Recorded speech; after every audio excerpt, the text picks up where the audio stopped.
The midday sun baked the concrete, making the air shimmer above the pavement. Derek's shirt clung to his back, the smell of soap and car wax mixing with exhaust fumes as he worked his way along the side of a sleek, white convertible Ferrari. It wasn't just any car. This thing looked like it had rolled straight out of a showroom, spotless except for the faintest layer of dust from the road. He'd just started wiping down the rims, when her voice sliced through the sound of spraying. Hoses and spinning brushes, don't get your greasy hands on the leather. Derek froze. He looked up, squinting into the sunlight. There she was, tall, blonde, expensive sunglasses perched high on her head, diamond earrings glinting.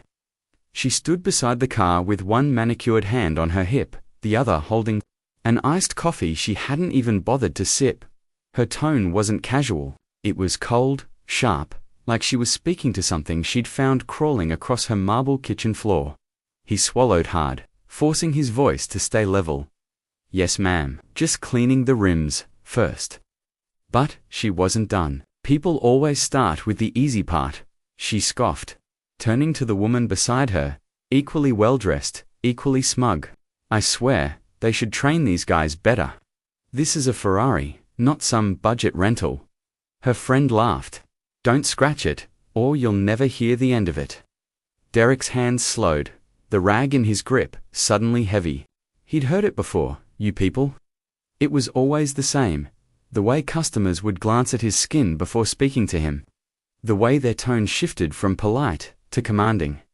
He'd been called worse, but this was the kind of insult that wore you down piece by piece.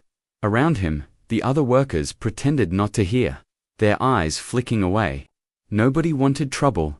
Victoria Harrington. That was her name. Though Derek didn't know it yet, leaned against the hood, snapping a photo with her phone. He caught her whispering to her friend, "This will look hilarious on my Instagram." Him, with my car. He didn't say a word, just kept working, kept breathing, kept moving like the comments didn't matter. That was the unspoken rule in this job. You don't talk back to customers, no matter what they say. When he finished the rims, he moved on to the doors, careful not to leave even a fingerprint.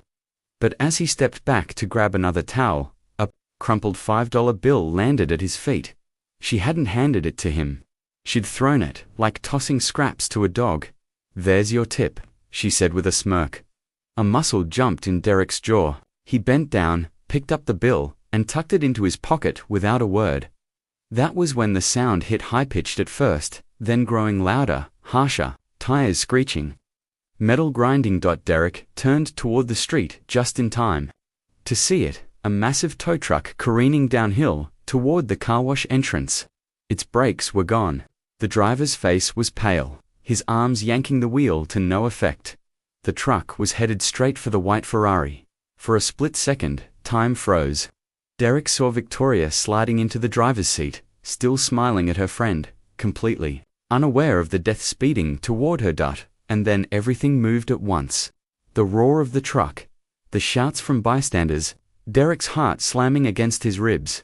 He dropped the towel, sprinting toward the car. His legs pumped harder than they ever had.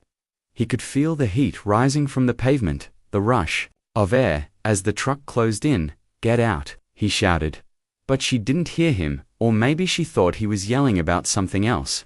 She just frowned, her hand on the steering wheel. Derek reached her door, yanking it open so hard it almost came off the hinge. He grabbed her arm, dragging her out onto the pavement just as the tow truck slammed into the Ferrari. The sound was deafening, metal crumpling, glass shattering, the hood folding like paper. Victoria stumbled back, her sunglasses falling to the ground. Her hands shook violently, eyes wide, chest heaving. The man she had insulted, mocked, and humiliated less than 3 minutes ago was now the only reason she was alive. And before she could even speak, she heard another sound, the clicks of phone cameras. The video of her cruelty, and his heroism, had just begun.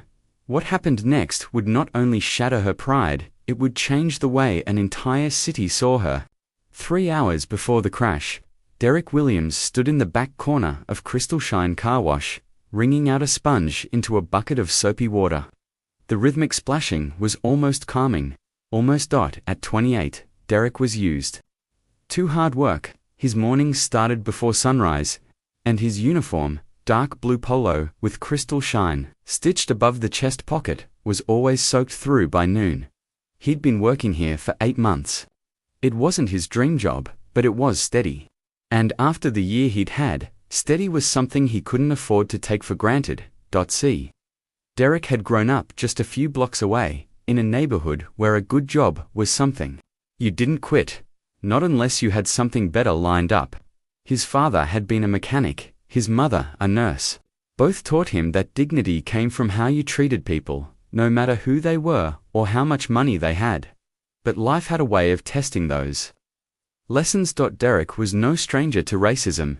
He'd felt it in classrooms, in job interviews, in stores where security followed him down every aisle.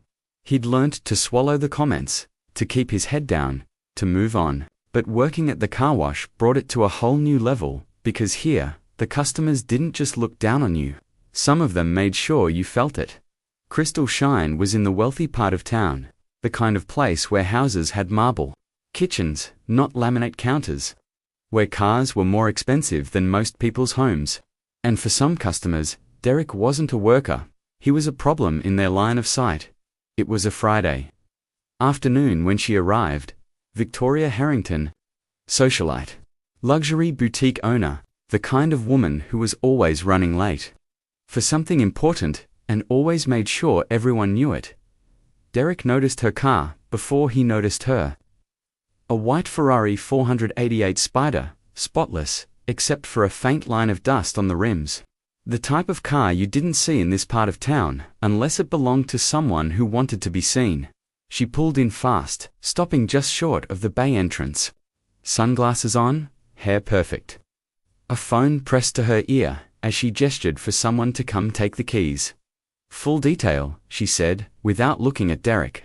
Her tone made it sound like an order, not a request. He nodded, wiping his hands. On a towel, yes ma'am. As she walked toward the waiting area, her friend joined her. Another woman dressed head to toe in designer labels. They whispered and laughed, glancing back at Derek like he was part of the entertainment. He knew that look. Inside the wash bay, Derek started with the rims. His hands moved automatically, muscle memory guiding each swipe of the cloth. But his mind kept drifting. He thought about the rent due next week, the bill from his mother's last checkup, the way his younger brother had stopped answering his calls since their argument 2 months ago. Work was his escape, a place where at least the tasks made sense. Soap, the car. Rinse the car, dry the car, repeat. But that day, something felt off. The way Victoria kept looking over at him. The way her friend's eyes lingered a little too long. Like they were waiting for him to make a mistake. The first comment came. 5 minutes later, "Don't get your greasy hands on the leather," she said, her voice carrying across the bay. Derek looked up, meeting her gaze for a split second, before dropping his eyes back to the wheel in front of him. "Yes, ma'am," he murmured. It should have ended there. He'd been insulted before. "You let it roll off, you keep working." But then she leaned in closer to her friend and said, loud enough for him to hear, "You know, they really should train these people better. This is a Ferrari, not a taxi." Her friend laughed. Derek's grip tightened on the rag. He said nothing. He didn't even look at them. But something inside him, something he'd worked hard to keep, buried, stirred. That was the moment. He knew the day was going to be long. What he didn't know was that before it ended, this woman would owe him her life. By the time Derek had finished rinsing the Ferrari, Victoria had found a new audience, the cashier, Marlene, who was doing her best to smile politely at whatever story was being told.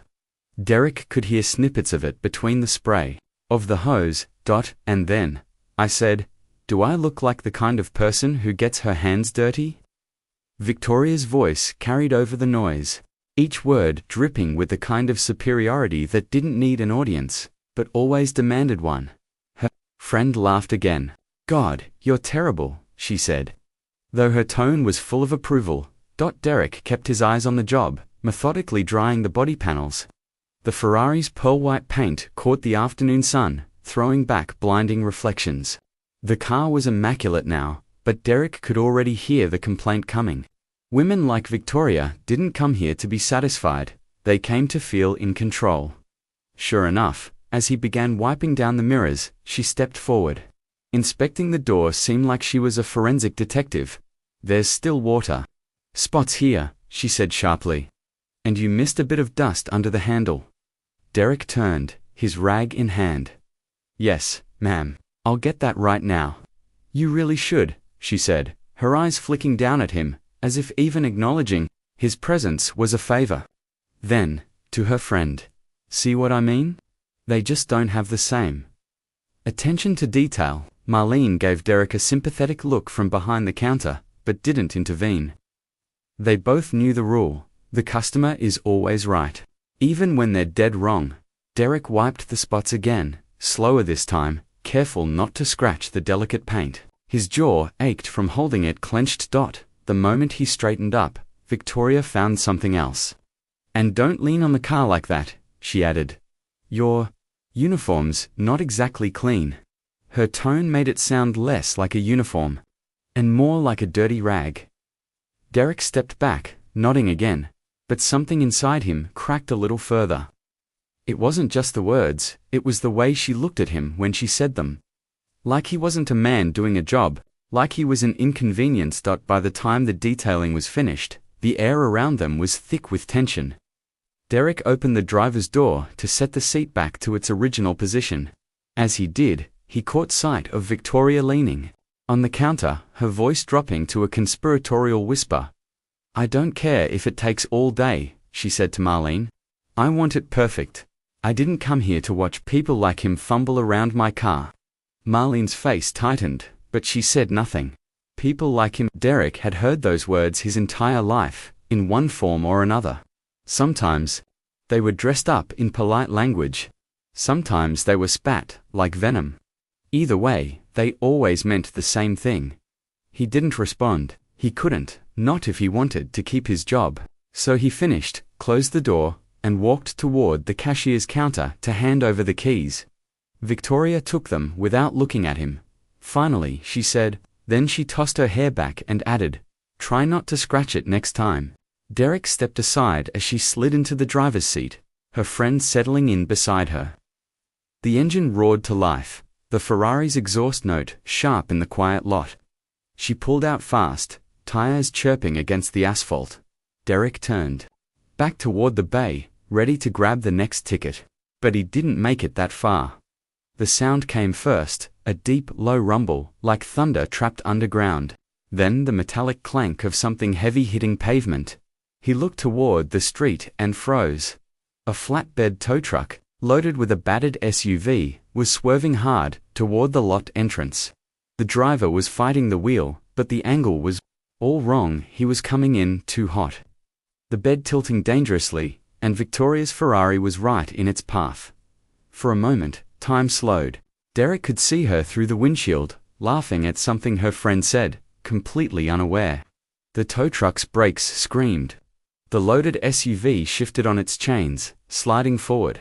Derek didn't think he moved, sprinting across the lot, waving his arms, yelling, "Move, move." Victoria looked up just as Derek reached her door. She frowned, confused, but he didn't stop to explain. He yanked the handle, shouting, "Out now! What are you?" He grabbed her arm and pulled. The disbelief on her face was almost comical until the tow truck's horn blared deafening, and the world snapped back into full speed. The Ferrari was barely clear of the driveway when the tow truck's front bumper slammed into the curb, the SUV lurching forward and snapping its last chain. Metal screamed. Glass shattered. The SUV slid off the bed entirely, crashing down right where Victoria's car had been parked not 3 seconds earlier. The impact shook the ground. Under Derek's feet, dust and the acrid smell of burning rubber filled the air. Victoria stood frozen, her sunglasses hanging crookedly from one ear. Her friend clutched her arm, both of them staring at the wreckage. Derek was breathing hard, his hands still out as if ready to push her again if he had to.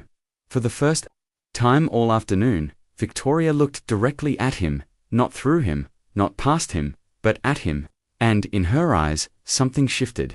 For a long moment, no one spoke. The tow truck driver stumbled out of his cab, pale and shaking, muttering apologies. Marlene was already on the phone with 911, her voice urgent but steady. Derek barely registered any of it. His heart was still hammering from the sprint and the pull, his hands tingled from where they'd grabbed Victoria's arm. And yet, somehow, the only thing he could hear was his own breath, heavy, uneven, and very, very real. Victoria blinked at him as if trying to process what had just happened. You, her voice caught. She glanced at the crumpled SUV, then back to him.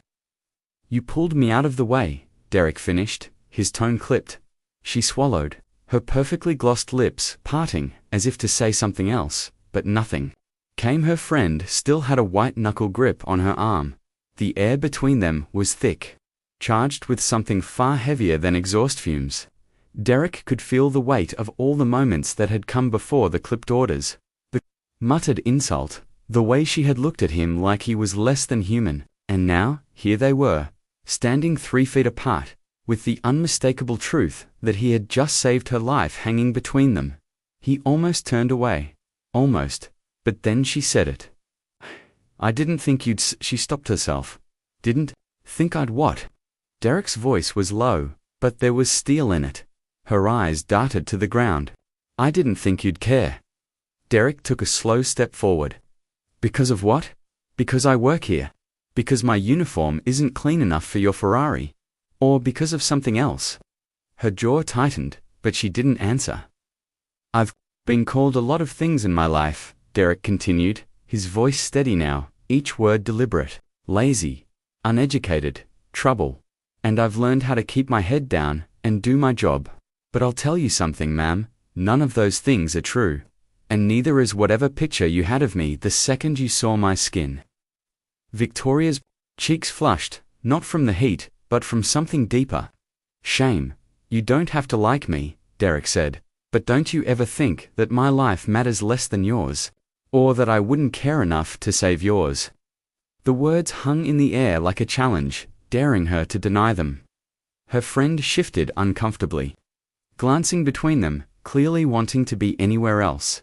Finally, Victoria looked up, her voice softer now. I was wrong. Derek let the silence stretch. Yeah, he said at last. You were.